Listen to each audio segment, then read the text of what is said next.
Even after 20 years of teaching, the first day of school was still exciting for Emily Wilson, Social Studies Department Chair at Central High School. The school year wouldn't start for students until next week, but staff were back on campus for meetings. Emily opened her email. Scrolling through her messages, she read, "Have you seen this?" The email linked to an opinion piece from the local newspaper, written by John Warner, parent of a rising Central junior.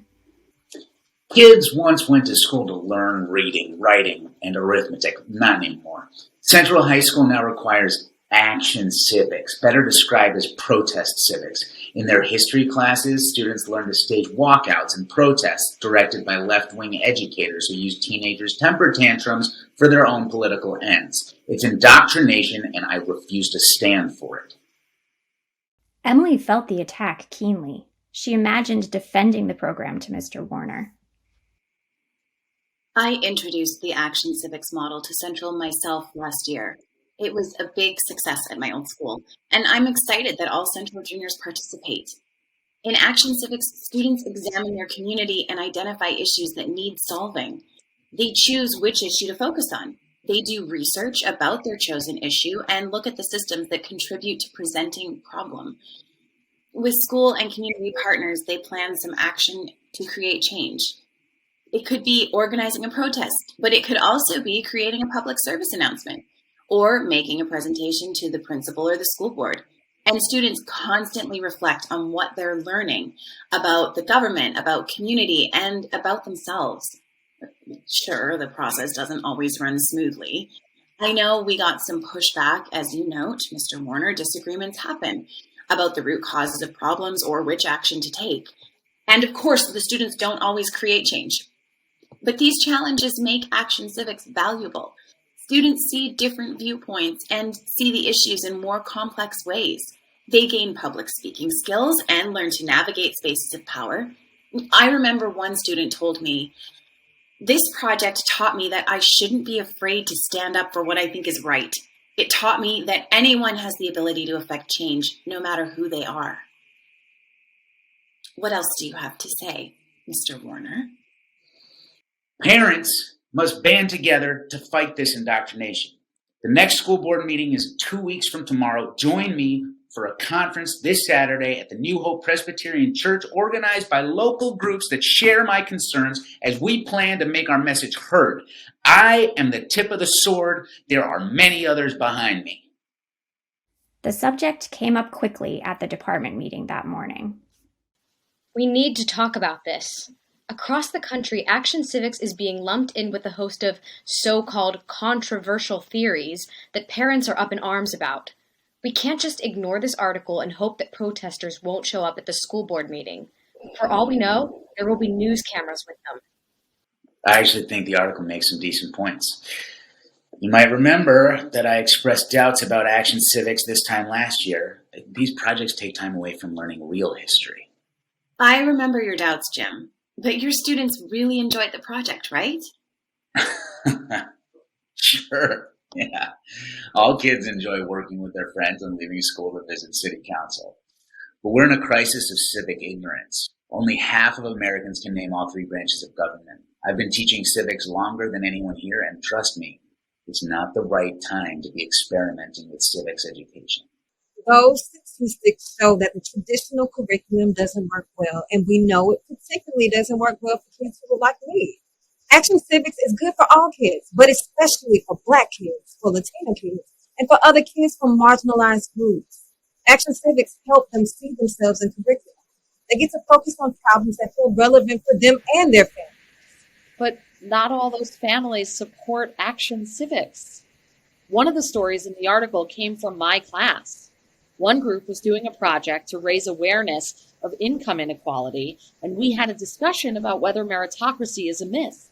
A Black mother called me the next day, furious, because she felt I had told her son that however hard he worked, he'd never succeed the way white people did. She said he felt like he'd always be a victim. I managed to reestablish a good relationship with the student and the mother, but it was painful for all of us. I mean, who am I to tell a Black family I know more about racism than they do? As a brand new teacher, too. I remember that, but you know that mom doesn't speak for all Black families. Class discussions like this are valuable. Look, Action Civics causes problems between parents and kids too, not just parents and teachers. I had one student last year, incredible athlete, looking at the controversy around transgender kids playing sports. Her parents are religious and don't support transgender rights. The girl was so worried she'd get into trouble at home that she switched groups to work on a pro-life project. But before she switched, she spent days in a panic. Kids shouldn't be tackling these issues, riling everyone up and stressing themselves out. The problem isn't the issues. The problem is the pushback. Yeah, well, more pushback is coming, assuming we keep the project. I'd certainly support dropping it. Thoughts swirled in Emily's head as she walked back to her office. But any decision about the Action Civics project didn't ultimately rest with her. Rhonda Williams, curriculum coordinator for the district, would make the final call. So Emily forwarded Mr. Warner's opinion piece to Rhonda, asking about the discussion at the district office. A knock at the door from Principal Dan Ritchie interrupted her work. I'm guessing that you saw John Warner's opinion piece? I did. I know we got some pushback last year, but I honestly wasn't expecting anything like this. I've heard complaints from Mr. Warner before. A few years ago, he objected to a book with a same-sex kiss. Of course, it was a different world back then. Nowadays, you see security escorting protesters from school board meetings or even arresting people. And Mr. Warner didn't try to pull another parents that time, not that I remember. I was surprised by how many of the parent complaints we got last year were in his piece. The whole city's more polarized than ever. My wife's on the city council, and she says their meetings get pretty heated. I don't even want to imagine our school board meetings, or any city meetings, filled with protesters shouting and news cameras everywhere. It's a real safety threat. I don't want to imagine that either. Maybe there's some way to make these projects less political. Maybe some approved topics for students to choose from, topics that aren't so controversial. That would undermine a key purpose of Action Civics. Students choose issues that matter to them, and many of those issues are political. Maybe changing what students are allowed to do.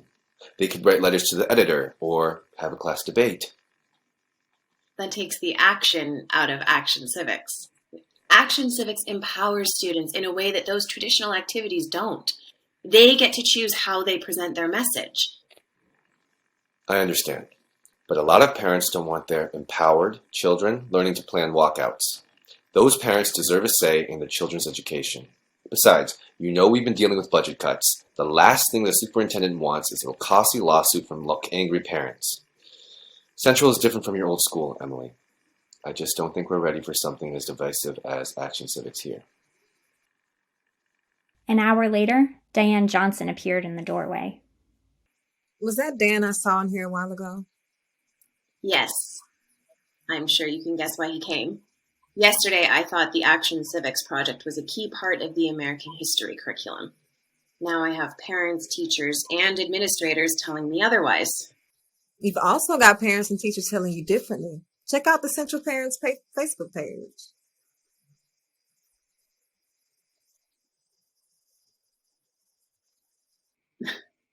Mr. Warner certainly has plenty of supporters.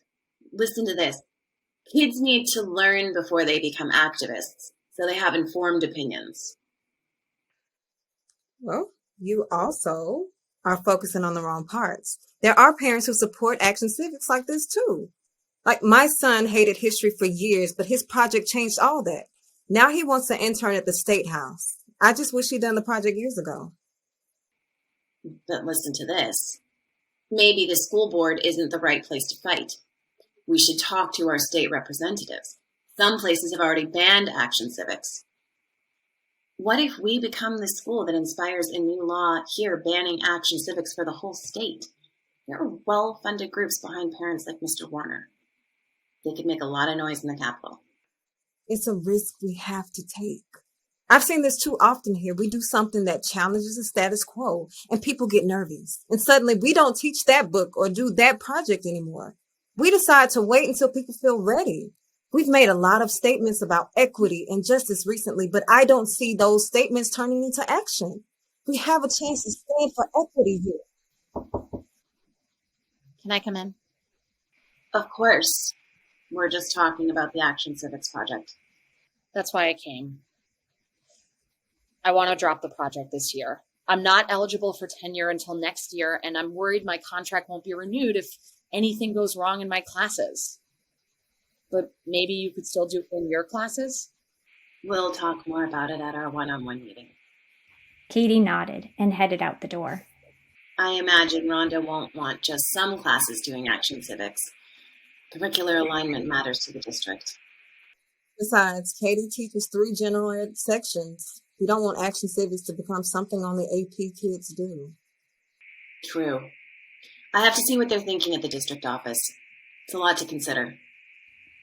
After Diane left, Emily woke up her computer to find a response from Rhonda. I did see that article. I've been fielding a lot of questions at the office about Action Civics. The press attention definitely has some people nervous here, so we'll have to decide how far we push this issue. There may be some rebranding we can do to placate the dissenters. And of course, Action Civics isn't the only way to shake up the curriculum.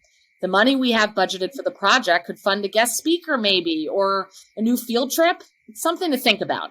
Come by the office this afternoon to let me know where you stand. Where do I stand? Should I push to keep Action Civics unchanged in the curriculum and risk a firestorm of protests and press coverage? Should I just accept that the timing isn't right at Central? Is there some middle ground, a way to keep some core of Action Civics while softening the more controversial pieces? What will I tell Rhonda this afternoon?